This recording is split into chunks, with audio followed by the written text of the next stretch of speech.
साहेब या ठिकाणी आले, त्यांनी पाहणी केली, तुमच्याशी चर्चा केली, नेमकी कशा संदर्भात चर्चा झाली?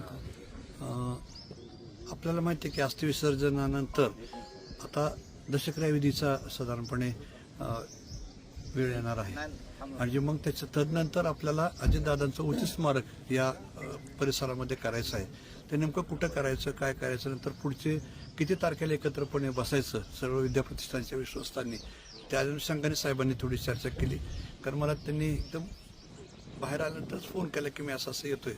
मी नटराजच्या कार्यालयातनं तसंच इकडे धावत आलो आणि बोलणं झालं. कारण साहेबांना असं वाटत होतं की परत बारामती सोडण्यापूर्वी एकदा परत अंतिम स्थळ जिथं आपलं हे झालं अंत्यविधी त्या स्थळावरून परत जावं. अर्थात साहेब अत्यंत भावनिक झाल्या त्या विषयामध्ये थोडंसं दिसलं. कारण काकीन दोघेही आत्ता बोलताना परत थोडे निशब्द झालेले होते. म्हणजे त्याच्यामध्ये बोलण्यासारखा विषय नाही आहे, परंतु दादांचं स्मारक या ठिकाणी साहेब म्हणजे करावं लागतंय हेच आपल्या दृष्टिकोनातून दुर्दैवाची गोष्ट आहे.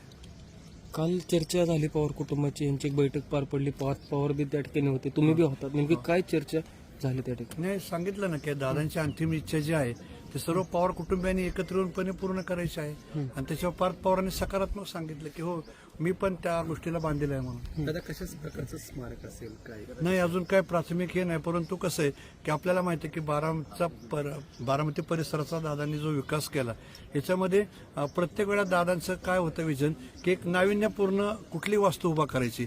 आपण बघितलं की एक वास्तू दुसऱ्या वास्तूसारखी नाही आणि अनेक आर्किटेक्टने याच्यामध्ये काम केलं.